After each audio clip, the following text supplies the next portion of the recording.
Greetings and welcome. This is the Sale Guru Show. My name is Rajiv Makni and we've got an incredible show for you today. The start of something brand new, Qualcomm's new event in Hawaii. They've come up with a brand new flagship processor. They've broken away from the typical 3 digits. They're now calling it the Snapdragon 8 Generation 1 chipset. Great capabilities, imaging, gaming, 5G, AI, camera, Wi-Fi, Bluetooth. But to everyone's surprise, the other big one was a computing platform, Snapdragon 8CX Generation 3 and 7C Plus Gen 3. So these are what will come into laptops and others. A gaming platform also, so lots more. We'll also speak to Don McGuire, CMO of Qualcomm. Then the big one, the Moto G31 successor to the budget, Moto G30. Great phone at an absolutely great price, $12,999. They're giving you a lot. Next up is the Huawei Watch Fit. In a sea of fitness bands, Huawei launches the Watch Fit. Great display features, great value for money. That and a whole lot more happening on the Sale Guru Show. Let's get started with today's show. And of course, all the news coming in from the world of mobiles. And the big news is, of course, the Qualcomm new flagship processors. So they had their tech summit in Hawaii, the Snapdragon 8 Generation 1 chipset. Very impressive what this can do. Imaging capabilities, gaming gets a boost, additional image signal processor. Cellular speeds are much faster, comes with a new 18-bit image signal processor, enables 8K HDR video capture, has the 7th generation Qualcomm AI engine, 4x faster AI than previous generation chipsets. So lots and lots of things that they've taken it forward, from GPU to graphics rendering, 5G speeds, and one big thing for all you people that want audio, wireless music streaming at a lossless level. It actually supports CD lossless wireless music streaming at 16-bit. Let's take a quick look at what all they had.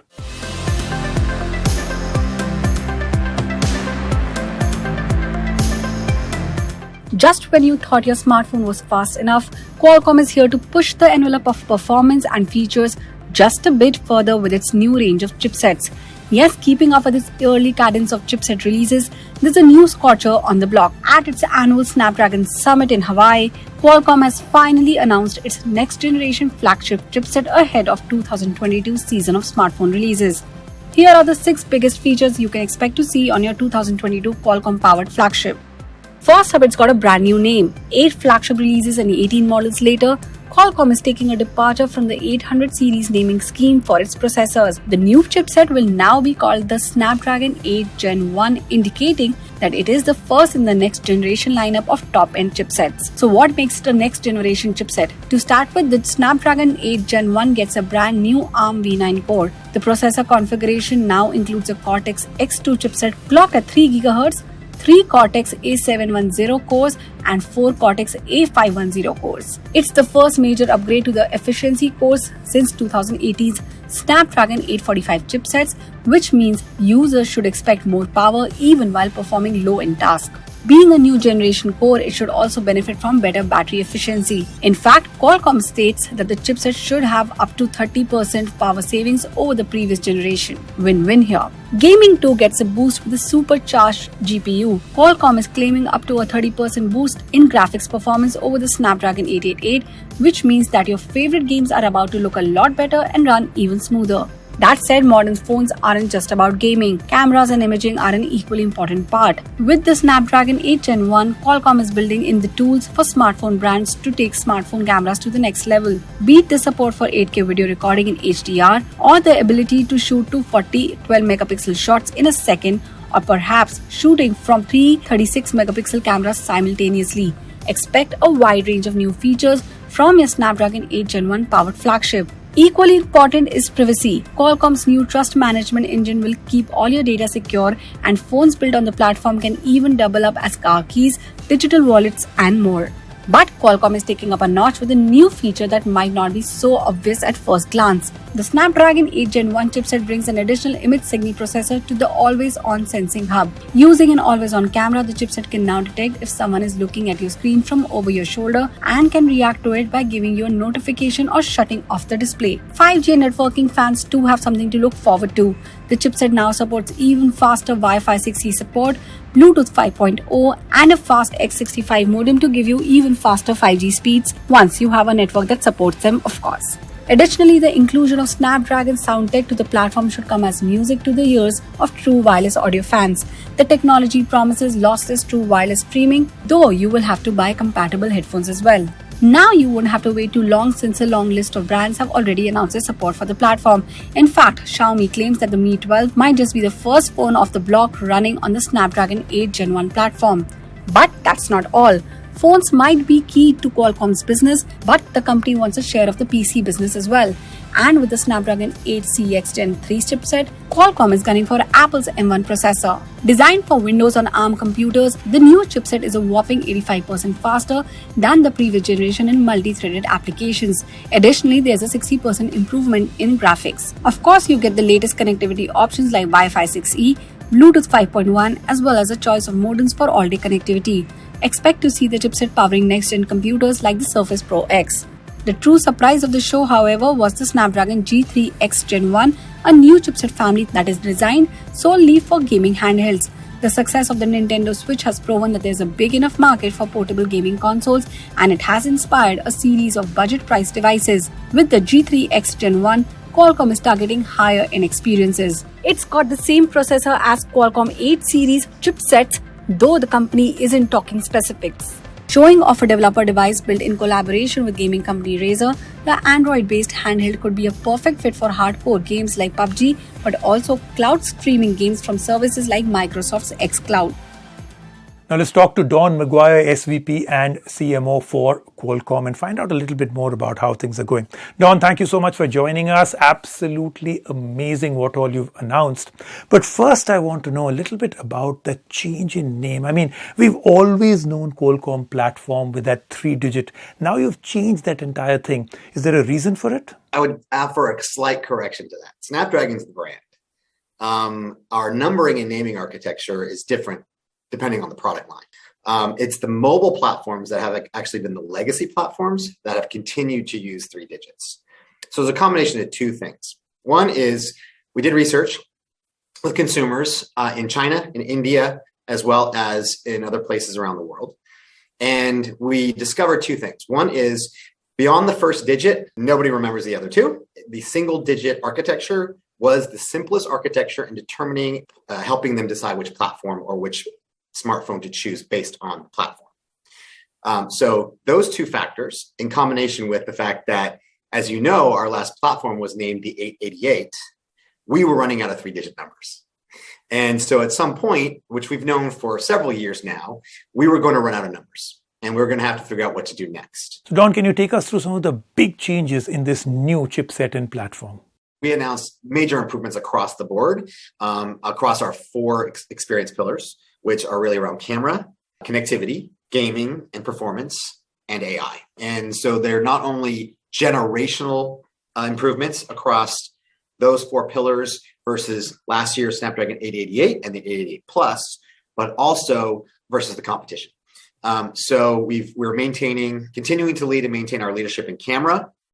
Nobody even comes close with regards to our camera technology and the features that we have in bringing DSLR professional quality photography experiences to our camera technology for OEMs to create great camera experiences for consumers. Across AI, our AI engine, our 4th generation AI engine, is again industry leading as far as tops go. We announced a bunch of new elite gaming features. We have now 50 mobile firsts in bringing desktop level gaming features to our elite gaming suite. And so between AI, camera, gaming and sustained performance, and connectivity, including 5G, the latest in 5G technology with our Snapdragon X65 modem RF system, including both millimeter wave and sub-6, and supporting the most bands and the most networks globally. And then on top of that, its support for Wi-Fi 6E with our Fax Connect solution is the world's fastest Wi-Fi solution. Now, whenever we think of absolutely top-of-the-line flagship processors, they're always expensive, therefore only available in top-of-the-line flagship processors. Now, with this chip shortage and prices always increasing, do you think this entire problem with flagship processors being very expensive will continue? Snapdragon 8 is our premium tier platform. So it is going to land in flagship mobile devices. How the OEMs position those devices, our partners, our OEMs position those devices, and how they price them in the marketplace obviously is completely up to them. As far as supply chain goes, what we've said publicly from a supply chain perspective is we've done a great job with multi-sourcing, with adding additional capacity with our suppliers ahead of the supply chain crunch to where we are in a very good position with regards to supply versus maybe others. And we think it just gets better from here.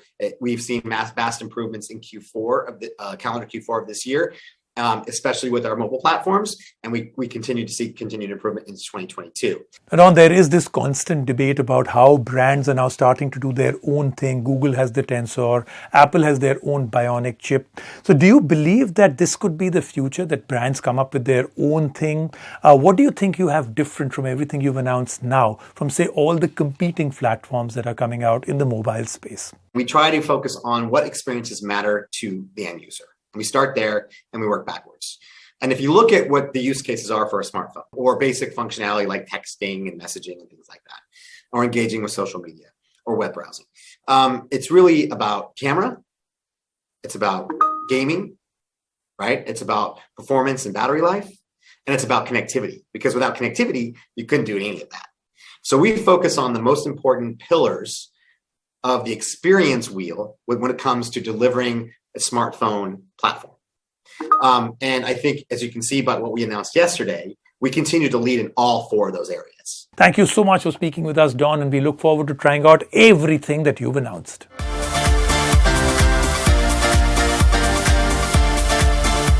Let's move on now to our top story for today. This is the Motorola G31. So I'm very impressed with this phone because Motorola really seems to be doing some things well. Whichever price point they come into, they do a great job, and then they bring the price point about 1,000, 2,000 rupees less. So polycarbonate back feels solid to hold, light, well built, 6.4-inch AMOLED display, 60 Hz display, MediaTek G85 processor, 4 GB of RAM, 64 GB of storage. There's a headphone jack, hybrid SIM slot is there, expandable memory is there, triple camera setup, 50 megapixel primary camera, and single bottom firing speaker with Dolby Atmos, water repellent design, 5000 mAh battery, 20 watt charger in the box. What's the price? 12,999. Here's our review. Lenovo-owned Motorola has had some hits and misses with the Moto G series over the last couple of years. While the company has been banking on its clean stock Android aesthetic to woo customers, the presence of powerful rivals has made users gravitate towards other options. With the newly launched Moto G31, Motorola is looking to change that, banking on the phone's solid specs such as the 50MP camera and an AMOLED screen. But is it enough? We answer this question in our review. Compared to the Moto G30 from last year, the Moto G31 feels like a massive improvement in some places. The body is still a plastic unibody construction, but now the materials feel a tad bit more robust, which adds greatly to the overall fit and finish. The textured pattern on the back also aids in gripping the phone more comfortably. The attention to detail is also good, with elegant-looking rear cameras and the buttons having good tactile feedback. Top that with the pretty dark color gradient that changes colors from maroon to blue hues depending on the light, and the Moto G31 is an attractive phone with a universal appeal. And despite packing a huge battery, the phone is surprisingly lightweight and slim. It even has an IPX2 rating for water resistance, but it is a downgrade in comparison with the Moto G30 that had an IP52 rating for dust and water resistance. Another thing that we're not fans of is the volume rockers on the side that are a little too hard to reach, and so is the dedicated Google Assistant button. The Moto dimple on the back acts as a fingerprint sensor, which is clever and nicely integrated. A staple for any budget phone, the Moto G31 comes with a 3.5mm headphone jack which sits at the top. You also get a hybrid dual SIM setup with space for 2 nano SIMs or 1 nano SIM and a micro SD card slot. Although we do wish that we had the option for both and didn't have to choose. But the highlight of the Moto G31 is its big 6.4-inch AMOLED display, which is becoming common for smartphones in this price segment. Being an AMOLED display, content looks good with deep blacks and live contrasty colors. However, the screen is capped at 60 Hz, which might seem to be a downgrade compared to the G30's 90 Hz panel. The output from the single speaker is also mediocre at best. It sounds muffled and tinny, but you do get Dolby Atmos support. In terms of performance, Motorola has opted for a MediaTek G85 chipset, which is paired with 4GB of RAM and 64GB of storage. There is a 6GB version as well, which might be useful for those who want to future-proof their phones. In terms of real-world usage, the Moto G31 was adequately fast and smooth.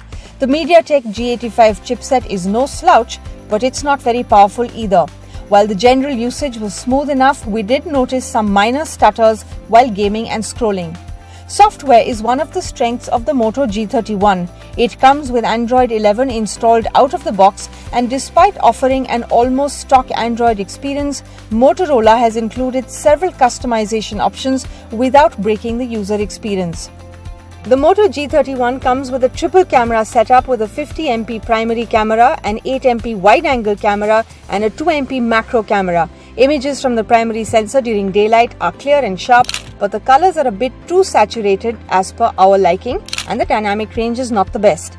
The ultra-wide does a good job of getting more in the frame, but there is a major color shift and the sharpness also takes a hit. The 2MP macro sensor is a good addition for getting close-ups of subjects.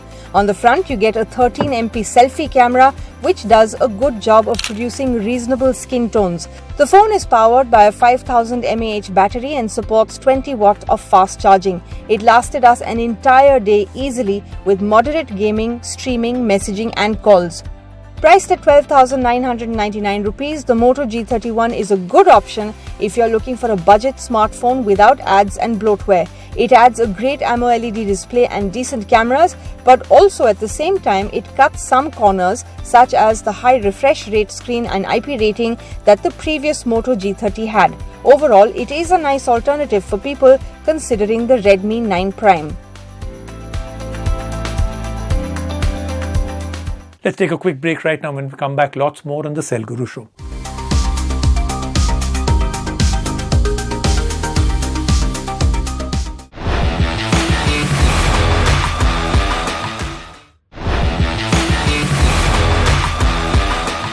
Next, we are reviewing the Huawei Watch Fit. So great, again, Huawei, of course, not doing their phones and everything else that we loved from them, but they are doing a great job with wearables. So this one, the Watch Fit, durable polymer material, feels premium and light, 1.64-inch AMOLED display, very nice bright screen, very comfortable to wear watch. It's water resistant up to 50 meters, connects with the Huawei Health app. So good graphs, detailed numbers about fitness. It tracks your heart rate, your stress activity, SpO2, 96 workout modes with 12 fitness courses, built-in GPS, so you can leave your phone at home if you want. 10-day battery life. We got a little less, but I think still 8-9 days. Supports fast charging, and it's priced really well for all it does. 8,990. Fitness and health trackers as a category are typically dominated by the likes of Apple, Samsung, Fitbit and Garmin, and that should be more than enough to keep fitness gods and newbies alike satisfied. So, do we need more brands on the market? Huawei seems to think so, with their latest play into the wearable market being the fresh and value-driven Huawei Watch Fit. Is it the best value for money fitness band that you can buy right now? Let's find out. The Huawei Watch Fit has a design that is immediately closer to a fitness tracker than a smartwatch thanks to its portrait orientation display, a 1.64-inch AMOLED display that is crisp and gets good brightness even under proper sunlight. It's a display you'd expect to find on pricier fitness watches. The tall aspect ratio is a great design choice that keeps the watch slim while displaying a good amount of information on the screen.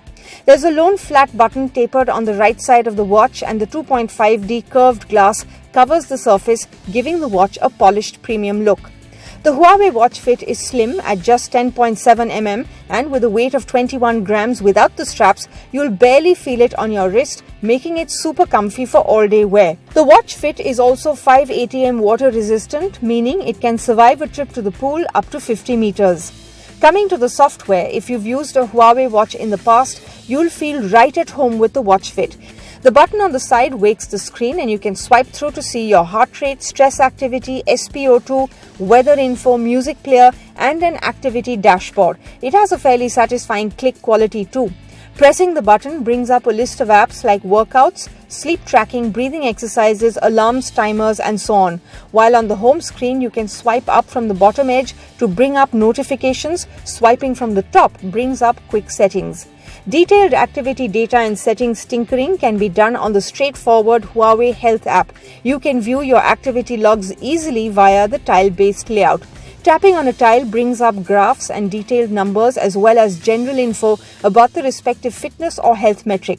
The Watch Fit's key selling point is its vast and versatile fitness and health tracking suite, which can track anything from conventional forms of exercise like walking, running, cycling and swimming to even belly dancing, dart throwing, martial arts and much more.